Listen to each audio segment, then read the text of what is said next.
I was a fool. That's what they'd call me if they knew the whole truth. A 71-year-old woman who signed away everything she owned because her son said he needed help. The ink wasn't even dry on those papers when I realized what I'd done.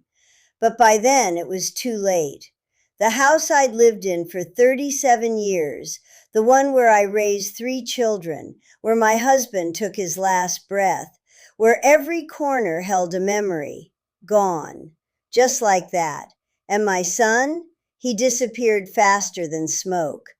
My name is Rosa, and I'm sitting here in this cramped rental apartment, surrounded by boxes I can't afford to unpack because I don't know how long I'll be here.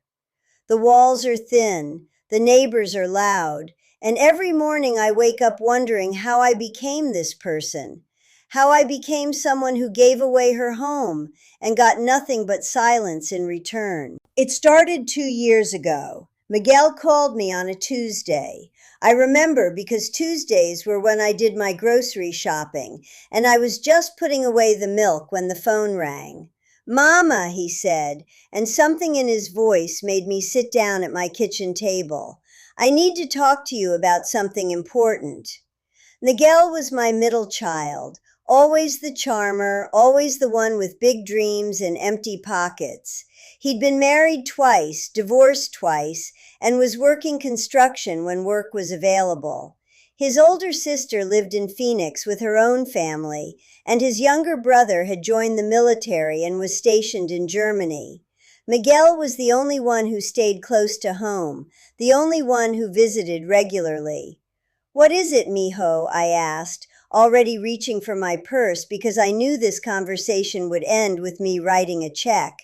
It always did. "I got an opportunity, Mama, a real opportunity. My friend Tony, he's got this business, flipping houses. He wants to make me a partner, but I need to put up some money, real money, like serious money." I'd heard this before. Miguel had tried selling insurance, multi-level marketing, some cryptocurrency thing I never understood.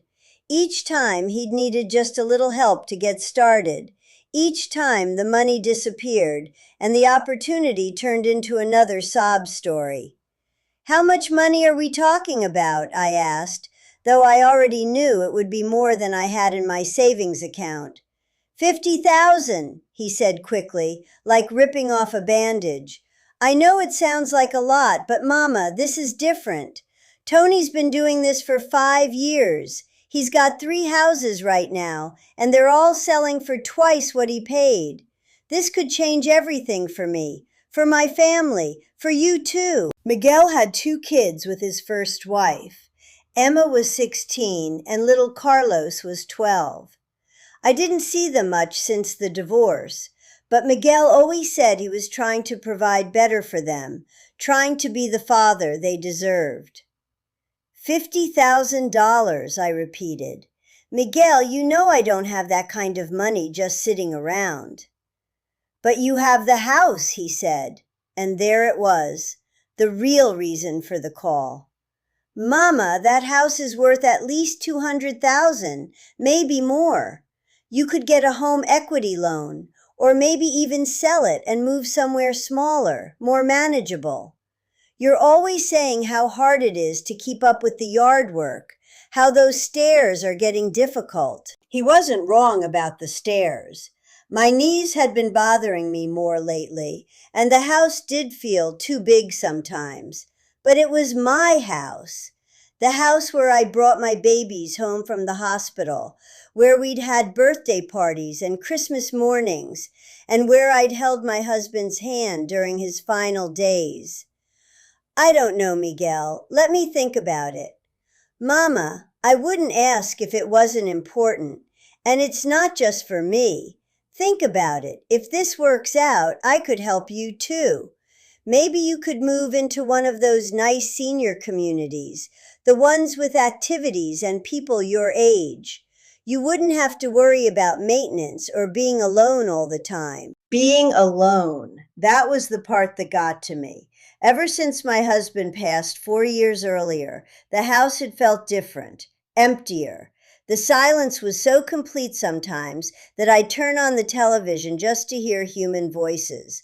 My neighbors were polite but distant, and most of my old friends had either moved away or passed on themselves. Most people walk away when stories get this heavy. The fact that you're still listening, that means something. Hit subscribe. I've got more to tell. Let me think about it, I said again, but I could hear in my own voice that I was already considering it. Over the next 2 weeks, Miguel called every few days.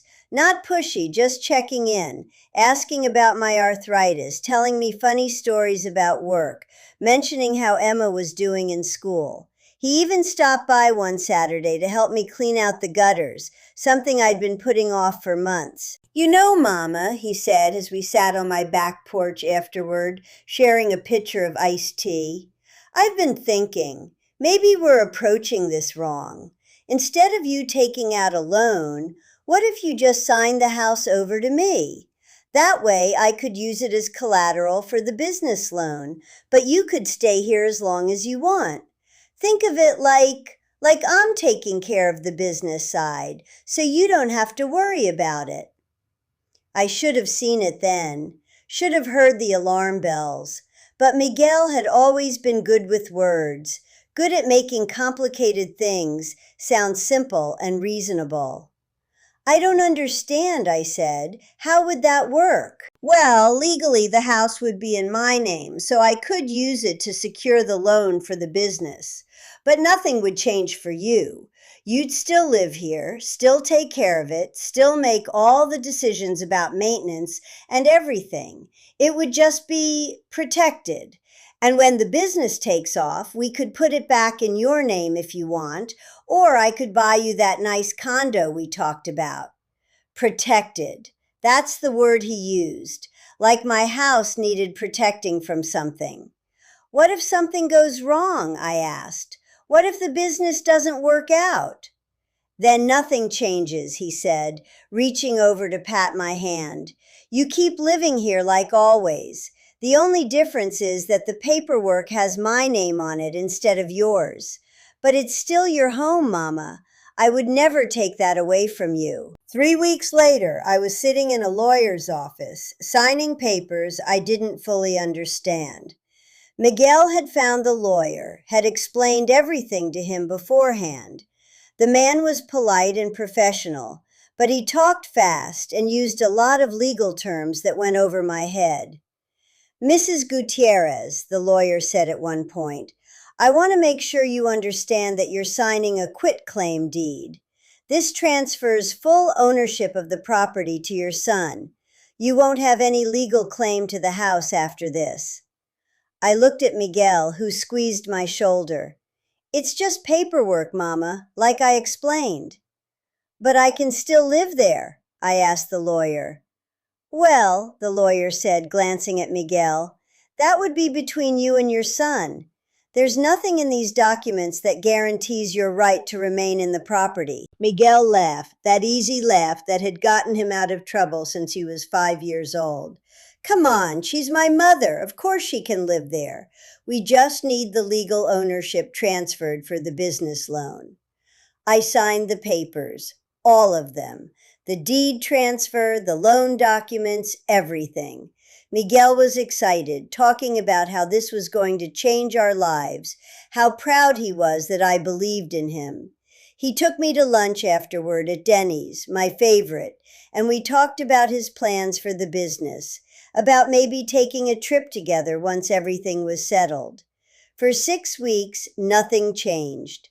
I kept living in my house, paying the utilities, tending my small garden.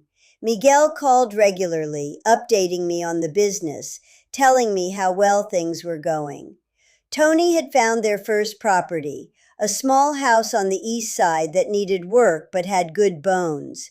They were going to start renovations next month.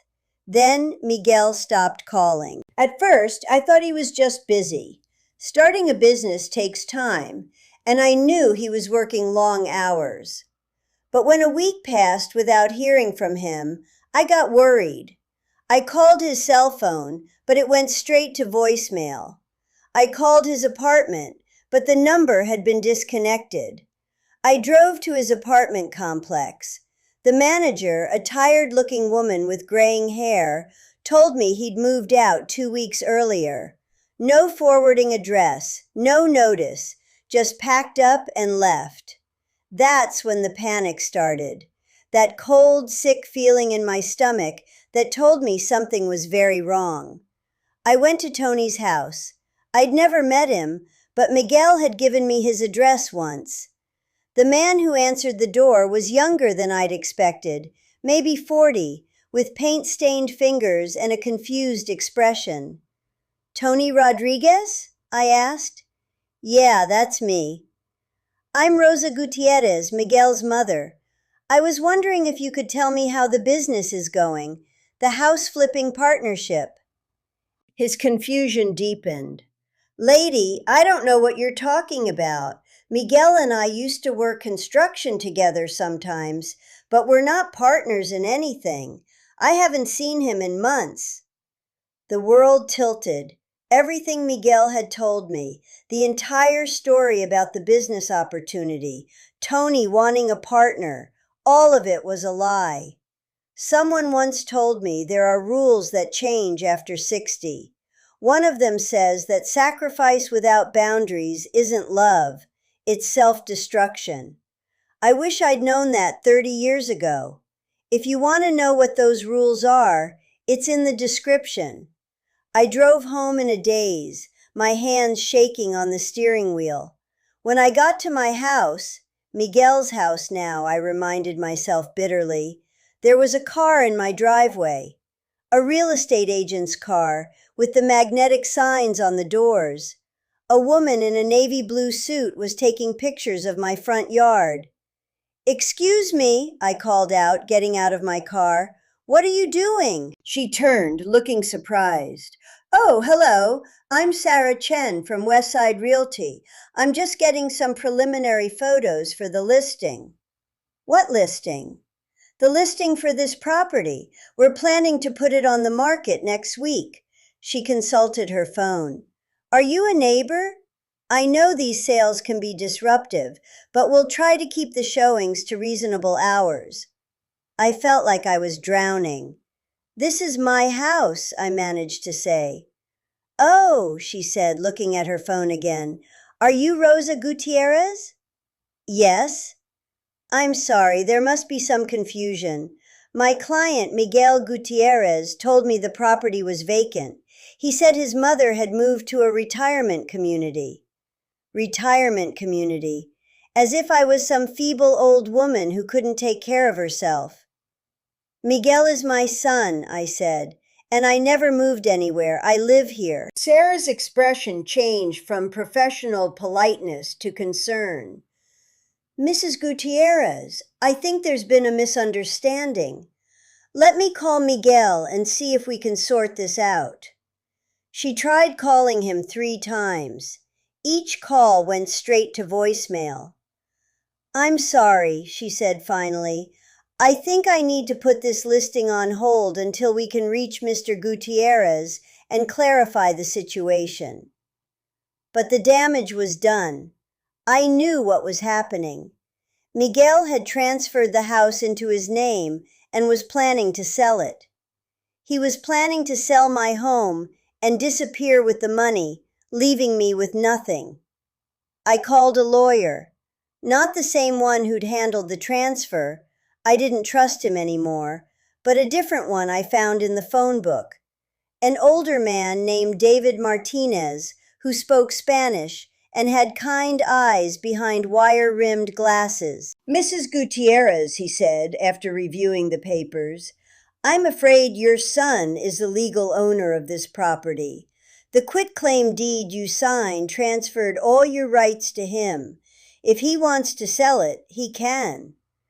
"But it's my house," I said, knowing how pathetic I sounded. "I lived there for 37 years. I raised my children there." "I understand, and I'm sorry, but legally you have no claim to the property. The only thing you might be able to do is sue for elder abuse or fraud, but that would be difficult to prove, and it would take months or years to resolve. What am I supposed to do? Do you have somewhere else to stay? Family? Friends? I thought about my other children. My daughter in Phoenix had her own problems, a husband who'd been laid off, and 2 teenagers. My younger son was thousands of miles away in Germany. And my friends, most of them were dealing with their own struggles, their own aging parents or health problems.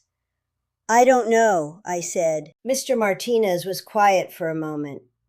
Mrs. Gutierrez, I have to ask, do you have any money saved? Any other assets?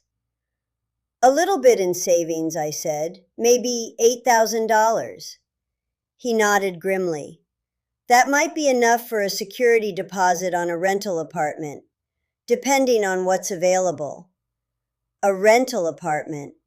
At 71 years old, I was going to be a renter again, like I hadn't been since I was 25 and newly married. 2 days later, Miguel called. Mama, he said, as if nothing had happened. How are you doing? The sound of his voice made me furious. How am I doing? Miguel, there was a real estate agent at my house taking pictures. She said you were selling it. Oh, that, he said, and I could hear him trying to think of another lie. Yeah, I had to make some changes to the plan. The business opportunity fell through, so I need to liquidate some assets. Liquidate some assets. My home was an asset to be liquidated. This is my house, Miguel, my home. I know, Mama, and I feel terrible about this, but I'm in a really bad situation right now. I owe some people money, serious money, and they're not the kind of people you want to owe money to. I need to sell the house to pay them off. Another lie, I was sure of it. But even if it wasn't, even if he was in some kind of trouble, it didn't give him the right to steal my home.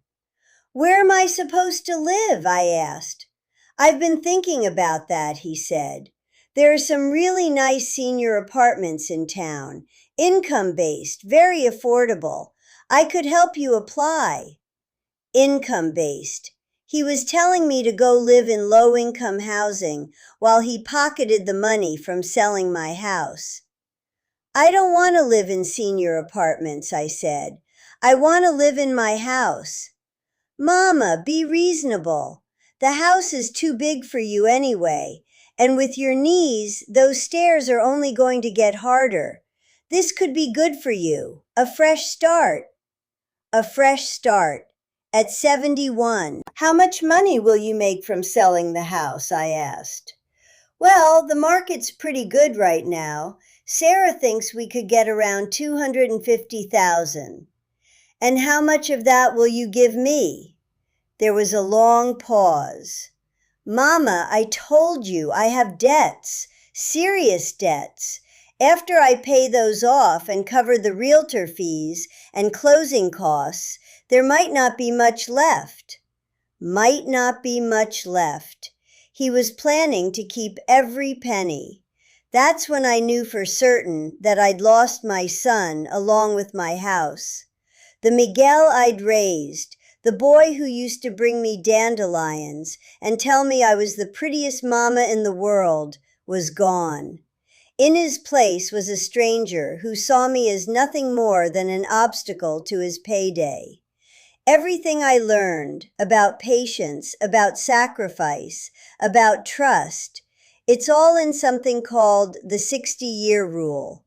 9 rules that reverse after 60. I wish someone had given me this 20 years ago. The link is right below this video. I need time to find a place, I said. Of course, Mama, take all the time you need. Well, I mean, we do need to close on the sale pretty quickly, but I'm sure we can work something out. 3 weeks. That's how much time I had to find a new place to live, pack up 37 years of memories, and say goodbye to the only home I'd known as a widow. The apartment I found isn't terrible. It's clean. The landlord seems honest, and it's close to a grocery store and a bus line. 2 bedrooms, 1 bathroom, thin walls, and a view of the parking lot. The rent is $650 a month, which means my Social Security check covers it with a little left over for food and utilities. I had to sell most of my furniture. The apartment is too small for my dining room set, my china cabinet, the king-size bed I'd shared with my husband. I kept what I could fit and sold the rest at a garage sale that broke my heart. Watching strangers paw through my belongings, haggling over the price of a lamp that had sat on my nightstand for 20 years. The hardest part was leaving my garden. I'd spent decades nurturing that small patch of earth behind my house, growing tomatoes and peppers and herbs. My neighbor, Mrs. Patterson, promised to take care of it, but I know it won't be the same. Gardens need their gardeners.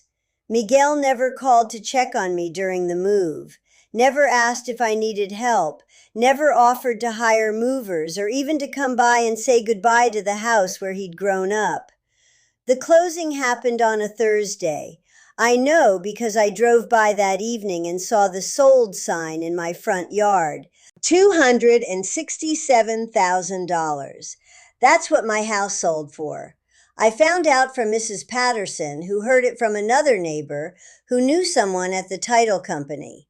$267,000 that Miguel pocketed while his mother moved into a rental apartment with 8 boxes of possessions and a broken heart. It's been 14 months since the sale, and I haven't heard from Miguel once. No phone call, no letter, no visit. It's like I ceased to exist the moment he got his money. Sometimes I wonder if he thinks about me at all, or if I've become just another story he tells himself to justify what he did. My daughter finally found out what happened when I couldn't afford to fly to Phoenix for my granddaughter's graduation. She was furious, wanted to call Miguel and give him a piece of her mind. I told her not to bother. What would be the point? You can't shame someone who has no shame. I've learned things in this apartment, surrounded by boxes I'm still afraid to fully unpack. I've learned that loneliness has a weight to it, a physical presence that sits on your chest when you wake up at 3 a.m. and remember all over again that this is your life now. I've learned that betrayal by a stranger hurts, but betrayal by your own child leaves scars that never fully heal. I've also learned that I'm stronger than I thought I was, that I can start over at 71, can make a life in a place that doesn't hold any of my memories. It's not the life I planned, not the golden years I'd imagined, but it's mine. The young woman who lives in the apartment next door, Maria, sometimes invites me for coffee. She's a single mother with a 4-year-old son who reminds me of Miguel at that age, before he learned to lie so convincingly. She doesn't know my story, and I don't burden her with it. But sometimes, when she's struggling to make ends meet, I help her with groceries or offer to babysit. Small kindnesses that cost nothing but mean everything. I still drive by my old house sometimes. Can't help myself. The new owners have painted it yellow instead of the white it had been for decades. They've torn out my garden and put in a swimming pool. It looks prosperous and happy, full of a different family's dreams. Part of me is glad Miguel got away with it. That might sound strange, but hear me out. If he'd been caught, if there had been consequences, I might have spent my remaining years bitter and focused on revenge. Instead, I've had to learn how to build a life without him, and in doing so, I've discovered that I don't need his approval or his presence to have value. I'm not the same woman who signed those papers 2 years ago. That woman trusted too easily, loved without boundaries, and confused enabling with helping. She thought sacrifice always meant love, and that family loyalty meant accepting any treatment, no matter how harmful. This woman, the one sitting in this small apartment, knows better. This woman has learned that love without respect is manipulation, and that family titles don't excuse betrayal. This woman has learned to say no, to ask questions, to trust her instincts when something feels wrong. If I could talk to that woman from 2 years ago, I'd tell her to keep her house. I'd tell her that Miguel's problems weren't hers to solve, and that real love sometimes means letting people face the consequences of their choices. I'd tell her that her worth wasn't measured by how much she was willing to sacrifice for ungrateful children. But I can't go back. None of us can. All I can do is move forward, one day at a time, in this small apartment that's slowly becoming home. The boxes are starting to feel less like temporary storage and more like the foundation of a new life. I found a church nearby where the pastor speaks Spanish and the congregation treats me like family. I've started volunteering at the library, helping other seniors learn to use computers. Small things, but they give my days purpose. Miguel calls me sometimes in my dreams. In those dreams, he's still the little boy who used to crawl into my bed during thunderstorms, who cried when he thought he'd disappointed me. Dream Miguel apologizes, explains that it was all a misunderstanding, that he's been looking for me but couldn't find my new address. Dream Miguel gives me back my house, my garden, my sense of security. But then I wake up in this apartment, surrounded by the reality of what he chose to do, and I remember that the little boy I loved grew up to become a man I don't recognize. Some stories don't have happy endings. Some sons don't come home. Some sacrifices aren't appreciated or reciprocated. Some trust, once broken, can never be repaired. But some women are stronger than they ever imagined they could be. Some mothers learn that loving someone doesn't mean letting them destroy you. Some 71-year-old grandmothers discover that it's never too late to start over, to set boundaries, to choose self-respect over self-sacrifice. I'm one of those women now. It took losing everything to find that out, but maybe that's what had to happen.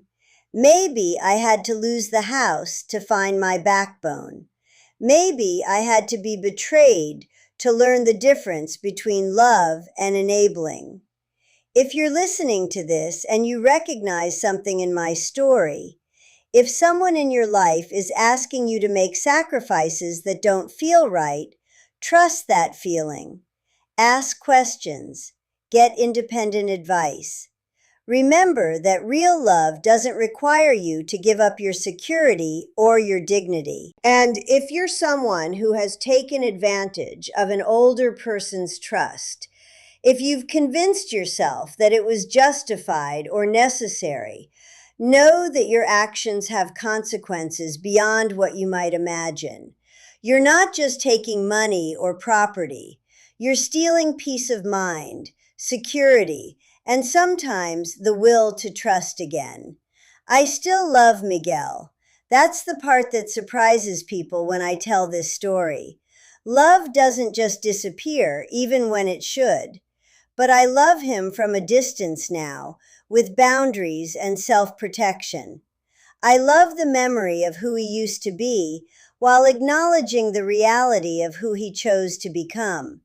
Someday he might realize what he lost when he chose money over his mother. Someday he might want to make amends. If that day comes, I'll listen. But I'll never again put myself in a position where someone can take advantage of my love. That's my story. That's how I went from being a homeowner to a renter, from a trusting mother to a wary survivor, from someone who gave without limits to someone who knows her own worth. I'm Rosa Gutierrez. I'm 71 years old.